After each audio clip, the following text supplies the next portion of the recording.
हाँ साथी नमस्कार। गोमती अकेडमी सुल्तानपुर में आपका हार्दिक स्वागत है। आज हम लेखपाल राजस्व मुख्य परीक्षा की प्रैक्टिस सेट 4 के विषय में आपको बताएंगे। कुछ महत्वपूर्ण प्रश्न हैं जो आपकी परीक्षा के दृष्टिकोण से महत्वपूर्ण है। सबसे पहले आप हमारे चैनल को सब्सक्राइब कर लीजिए, बेल दबाकर ऑल पर क्लिक कर लीजिए, जिससे सभी नोटिफिकेशन मिलता रहे।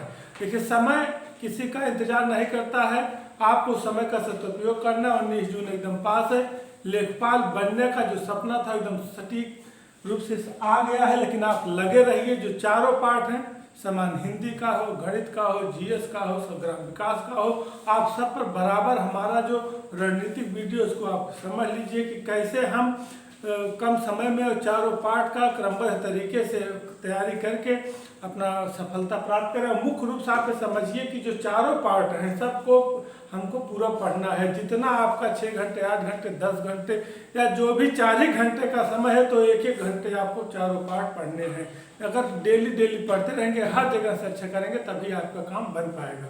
तो हम आपको लेखपाल के विषय में जीएस के जो 25 प्रश्न आने हैं, उसमें हमको एक वीडियो में 15, 20, 25 जो प्रश्न आ रहे हैं हम आपको दे रहे हैं। और परीक्षा के दृष्टिकोण से काफ़ी महत्वपूर्ण इसी तरह प्रश्न बनेगा। मैंने जीएस के पुराने पेपर का और सिलेबस का भी पूरा एनालिसिस किया है। उसमें समझ में आया कि जितने भी जीएस के पार्ट हैं, चाहे हिस्ट्री है, ज्योग्राफी है, पॉलिटी है, इकोनॉमिक, राज्य व्यवस्था, पर्यावरण, यूपी, जनगणना, करेंट, कंप्यूटर से संबंधित प्रश्न आने की संभावना है। हर टॉपिक से 1-1-2 प्रश्न बनेंगे। इसी तरह का हमने प्रश्न बनाया भी है। तो आप सबसे पहले चैनल को सब्सक्राइब कर लीजिए और हमारे बेल दबाकर ऑल पर क्लिक कर लीजिए, जिससे सभी नोटिफिकेशन मिलता रहे। शेयर भी करते रहिए, हमको कमेंट भी करते रहिए। आपको परीक्षा के दृष्टिकोण से जो भी प्रैक्टिस सेट हम आपको देंगे, उसमें से आपके लगभग प्रश्न आने की संभावना है, क्योंकि पूरा एनालिसिस के बाद बनाया जा रहा है। तो आइए, ये हमारा लेखपाल मुख्य परीक्षा का प्रैक्टिस सेट 4 है। जो मुख्य परीक्षा का जो है प्रैक्टिस सेट 4 है।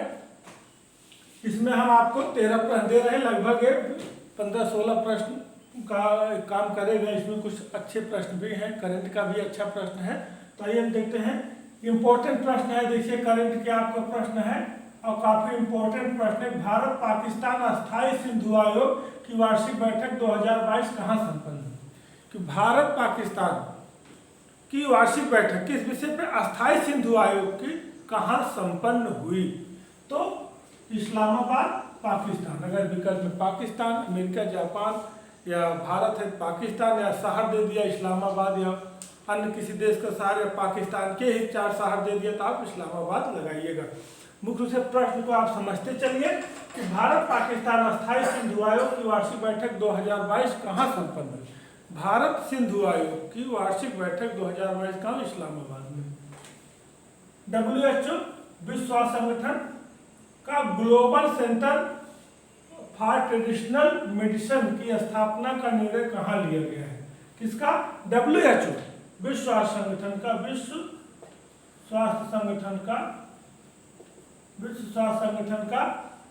Global centre for traditional medicine की स्थापना निर्णय कहाँ लिया गया है? भारत के गुजरात के जामनगर में। देखिए, अब प्रश्न कैसा आएगा उसी के अनुसार आप करना है। देता है कि गुजरात में global centre for traditional medicine की स्थापना निर्णय किसके द्वारा लिया गया? WHO के द्वारा। WHO किसके द्वारा इस निर्णय पर सहमति कर, किसके सहयोग से? किस मंत्रालय के? आयुष मंत्रालय, भारत सरकार के सहयोग से। अब यह दे दिया WHO global centre for traditional medicine की स्थापना का निर्णय भारत किस साल लिया है? जामनगर, गुजरात के। तो कहने का मतलब प्रश्न में आप पूरा इतना समझते रहिए कि इसमें 4-5 प्रश्न किस तरह से बनता है। पहला कि WHO भारत सरकार के आयुष मंत्रालय के द्वारा मिलकर global centre for traditional medicine की स्थापना का निर्णय गुजरात के जामनगर में लिया है। अब प्रश्न चाहे जैसा बने, चाहे WHO, चाहे आयुष मंत्रालय हो, चाहे भारत हो, चाहे गुजरात हो, चाहे जामनगर हो, आप आसानी से हल कर लेंगे। आयुष मंत्रालय के साथ समझौता हुआ है। एबेल प्राइज 2022 किसे मिला? डेनिस पी सुलिवान, अमेरिकन गणितज्ञ को। देखिए, अगर प्रश्न बनता है कि एबेल प्राइज 2022 किसको मिला, तो डेनिस पी सुलिवान। यदि पूछता है कि एबेल प्राइज किस क्षेत्र में दिया जाता है, तो गणित के क्षेत्र में। यदि प्रश्न पूछता है कि एबेल प्राइज 2022 जो गणित के क्षेत्र में दिया जाता है, कहाँ के गणितज्ञ को मिला? अमेरिकन गणितज्ञ को। तो आप इन सब चीज़ों को एकदम समझते रहिए। देखिए ये लाइन छोटी भले है, लेकिन इसमें आपके जिस तरह बनते पता लगा है नोबेल प्राइज 2022 सुल्लीवान पढ़ के चले गए। अब हमको पता ही नहीं कि नोबेल प्राइज किस क्षेत्र में दिया जाता है, जिसको दिया गया वो किस क्षेत्र के गणितज्ञ है, कहाँ के गणितज्ञ है, तो आपका मामला बिगड़ जाएगा।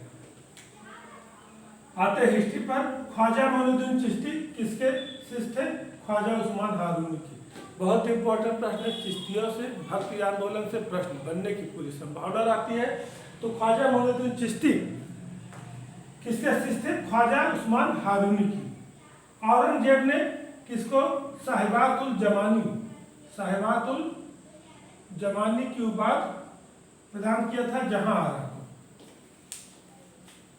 औरंगजेब ने किसको साहिबातुल जमानी की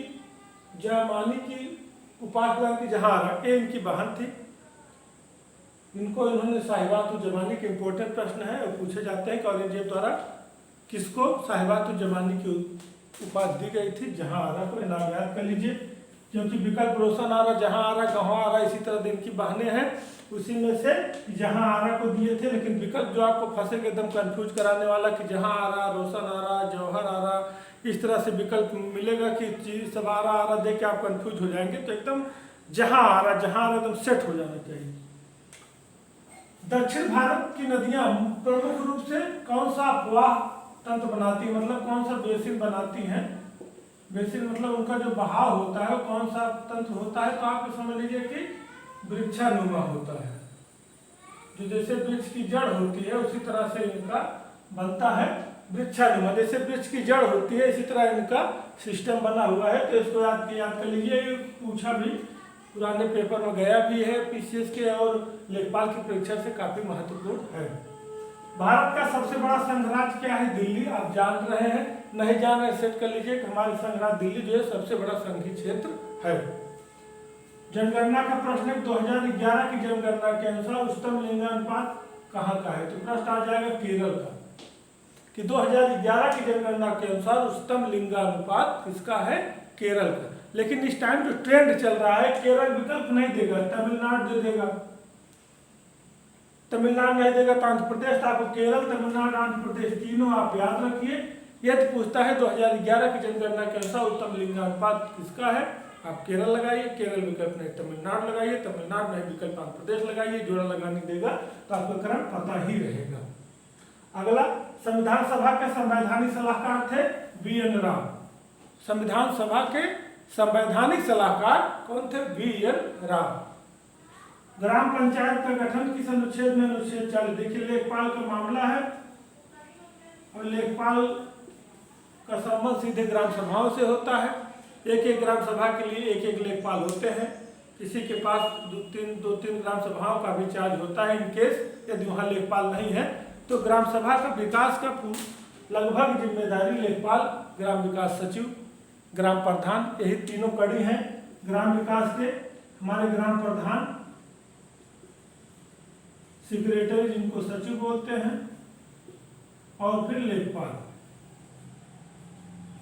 तो ये जो है इसका मुख्य रूप से कड़ी है, जिसलिए आप समझिए आर्टिकल नियुक्त निदेशक भारतीय संविधान के भाग 4 में अनुच्छेद 40 में ग्राम पंचायत का वर्णन किया गया है। आप अनुच्छेद भी याद रखिए, किस भाग में है, भाग 4 भी याद करिए, ये आपको याद होना चाहिए। ट्राइसेम एक कार्यक्रम है ग्रामीण विकास का। देखिए ट्राइसेम क्या है, प्रश्न पूछा जाता है।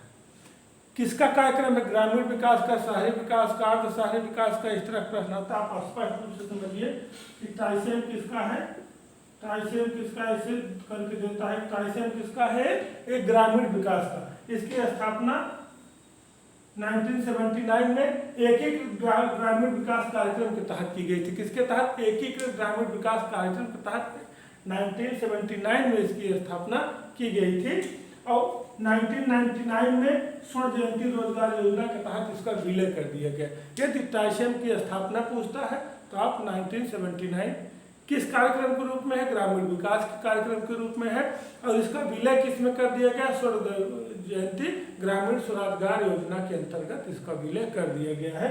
तो आपकी योजना में भी काम करेगा और आपके जीएस में भी काम करेगा, इकोनॉमिक्स से रिलेटेड क्वेश्चन भी है। तो ट्राइसेम की स्थापना 1979 में की गई थी।